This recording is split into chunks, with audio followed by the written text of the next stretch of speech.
Hey, how's it going, guys? Assad here, and you're gonna learn about GetUint32.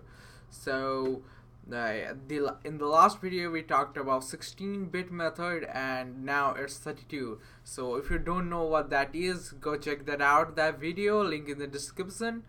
And now what we're gonna do is just use like here we're gonna use 32, and now we are gonna use the highest max 32-bit integer. So 4294 429496 and 7295. And what we're gonna do is get uint32.